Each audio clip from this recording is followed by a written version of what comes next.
This is a video where I'm actually allowed to talk and ramble because apparently I talk too much in my videos. Thanks, Mom.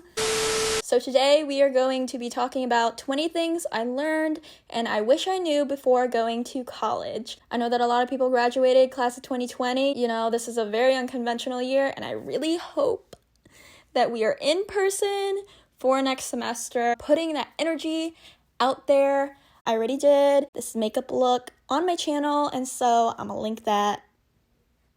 Shameless plug. This is going to be a halfway edition because I'm about to be a junior, but I have learned a lot from the past 2 years.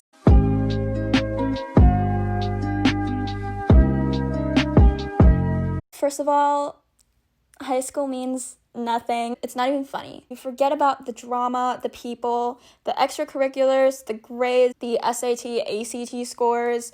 You forget about how much you paid for your prom dress. And trust me, I went to prom 3 times. I did not have to pay that much for my senior year dress, honestly. College is a whole other ballgame. It's a whole other world. Think of it this way.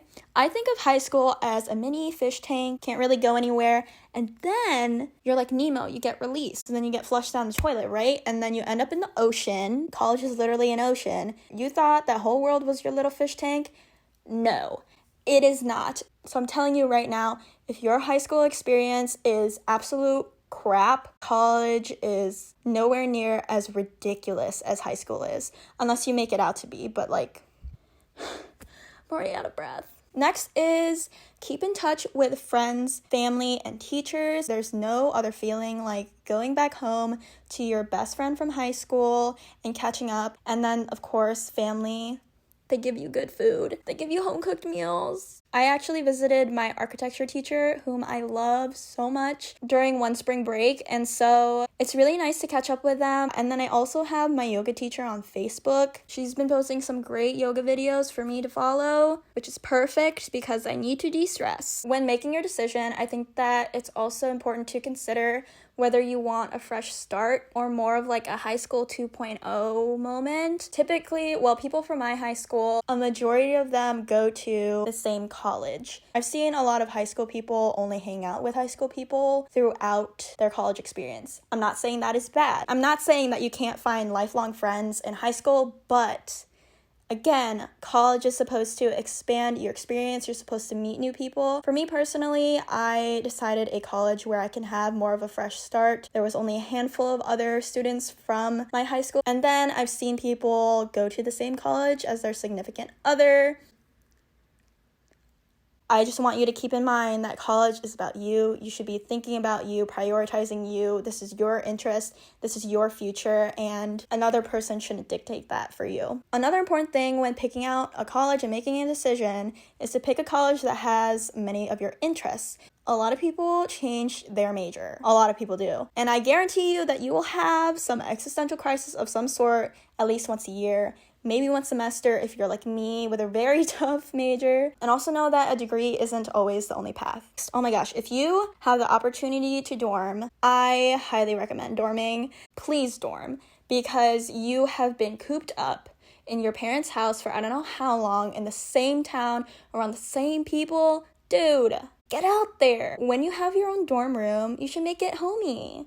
Decorate it. Dorming is a great opportunity to create community, and now that I think of community, I think of community bathrooms, which I know sounds scary and icky. Now I'm making it sound like it was a whole experience. Well, it kind of was, but they're not that bad. And if anything, at least you don't have to clean your bathroom. But please wear shower shoes.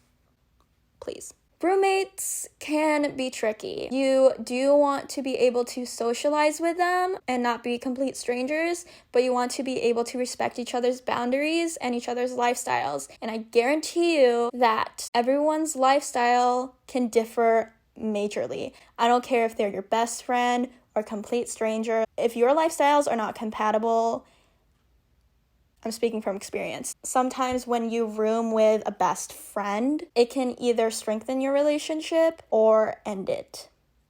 also speaking from experience. I really highly recommend that you attend events that interest you because you will meet someone new that has the same interests as you. For example, I met one of my closest friends in college, my best friend in college, honestly, at this one event. She actually lived on my floor, but I never knew her before then. Me and my roommate and her, we all stood in line together and we got to know each other.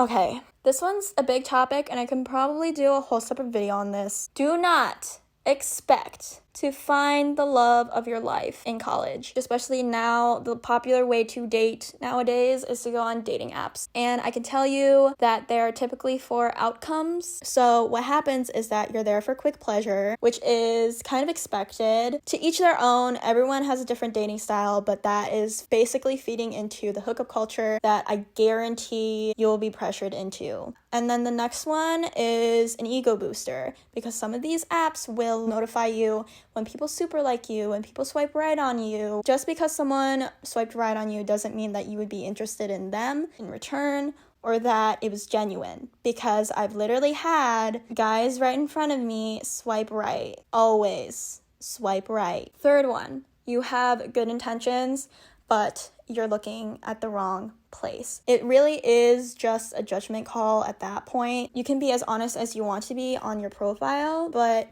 again, I guarantee you that not everyone's going to read it and not everyone's going to be in depth about what they want either. Or they'll straight up lie to you.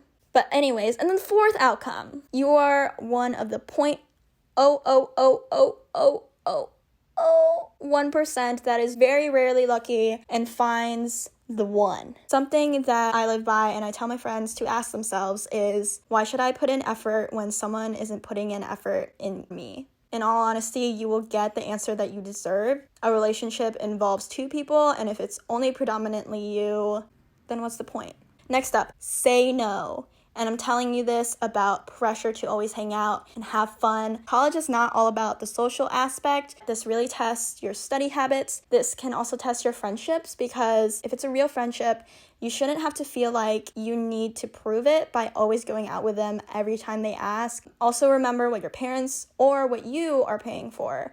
You're paying for your education, so be mindful of that. Next, privacy is rare. I'm telling you, if you have the opportunity to study alone, work out alone, eat alone, cry alone, that will keep you sane. I would really take advantage of those moments because you're always with peers your age, you live with them, you go to school with them, you go out with them, so sometimes it's really nice to just recharge by yourself. Next is sports or going to the gym. Overall, this is a healthy choice to make, but again, it's your own choice. There's the popular belief of freshman 15 here in the US. And personally, I did gain weight from my freshman year, but that was mostly from muscle because I joined a boxing club. I don't really think weight is an end-all be-all because literally muscle weighs more than fat. Dining room food gets old, and I understand that we're all on a college budget, but I think it's a great opportunity to explore new restaurants around your college town, around the city, and it's a perfect way to get to know new people as well. I would highly recommend working on campus like a desk job. Why? Because you basically get paid for doing homework. Next, Greek life. I've met some amazing women through Greek life. This is something that you kind of have to figure out yourself. I think it's a great way to meet new people, get a chance to be in a leadership position, participate in philanthropy. Again, it costs a lot of money. So keep that in mind. There are a lot of social events, which are really fun. Faith. This is something that you can pursue, or sometimes it just comes knocking on your door when you're at your lowest. I guarantee you that your experience in college will be like a roller coaster ride. Take this opportunity to visit your friends' hometowns. There are no regrets with that. I recently went to Texas and it was one of the best trips ever. The first time I traveled with friends, not with family, it was amazing. And I would do that again in a heartbeat. Outfits. This is really important. Oh my gosh, you want to be comfy and you want to be weather appropriate. I'm telling you, the weather app is your best friend. You have to check that little bugger every night, every morning, because I'm telling you, you are going to be walking a lot and you're going to be exposed to the elements, and they're not forgiving. I recommend layers because different classrooms have different environments, and so you never know if you're going to be walking into a freezing cold class or you're gonna feel like your skin is searing off. This is pretty obvious, but stay organized. Have a planner, have calendars, have more than one calendar, because basically the mentality in college is to survive the week. These professors are literally only going to give you a syllabus and expect you to only refer to the syllabus. They are not going to remind you every day of what assignment is due the next time you meet. So again, accountability. These next two are pretty broad. First of all, you get what you put in. This is about balancing your social life and your school life. That's all I got to say for that. Lastly, you're young and have fun, but also know that you're not invincible. I am telling you that it is really easy to get in trouble. Am I speaking from personal experience? I don't know. Your college experience should be some of the greatest years of your life. That is the end. My camera is about to die, but we pulled through. I hope you enjoyed this video. I kind of want to make this a series, so if there's 20 things that you want me to think about, to talk about, give me a topic, let me know in the comments down below. I love to reply to them, and I love your comments so much. If you have any other advice to help out with some incoming freshmen, you can also leave that down below if I forgot anything. Till the next video. See ya!